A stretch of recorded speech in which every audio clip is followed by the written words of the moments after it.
Viloyat prokuraturasi tashabbusi bilan Oltinsoy tumanida 3 avlod uchrashuvi tadbiri tashkil etildi. Unda yoshlarni vatanparvarlik, mehr-oqibat va ustozlarga hurmat ruhida tarbiyalash, avlodlar o'rtasidagi ma'naviy bog'liqlikni mustahkamlashga alohida e'tibor qaratildi. Navbatdagi lavhamizda bu haqda batafsil so'z boradi.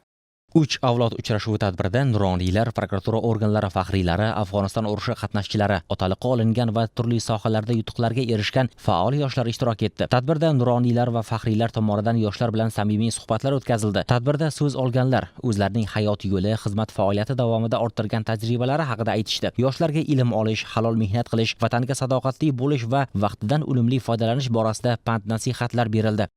3 avlod uchrashuvidan o'tkazishdan maqsad bizni kelajagimiz bo'lgan yoshlarimizning vatanparvar bo'lib ulg'ayishida katta ahamiyatga ega bo'ladi.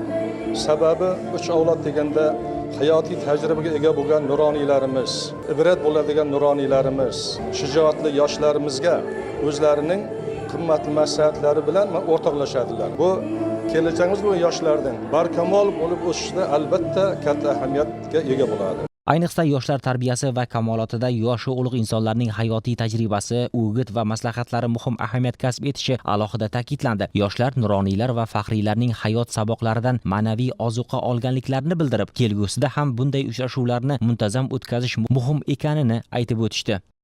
Bu tadbirda biz keksalarni hayot yo'li haqida, o'zimiz yo'l qo'ymasligimiz kerak bo'lgan xatolar haqida ma'lumotlar oldik. Bugungi kunda yoshlarimizga juda ko'p imkoniyatlar bor. Menda hozir 4 ta sertifikat bor, 2 ta tarixdan, bitta ona tilidan va bitta matematikadan. Bu menga hozircha 189 ballni qo'lga kiritish va talaba bo'lishga imkon beryapti. Kelgusida reja oliygohga topshirib, yaxshi kadr bo'lmoqchiman va yurtimiz rivojiga o'z hissamni qo'shmoqchiman. Men bu yerdagi keksalarimiz aytgan gaplarni shunchaki eshitmadim. Bularni endi o'zimning mahalladoshlarimga, maktabimdagi o'quvchilarga o'zim yetkazaman.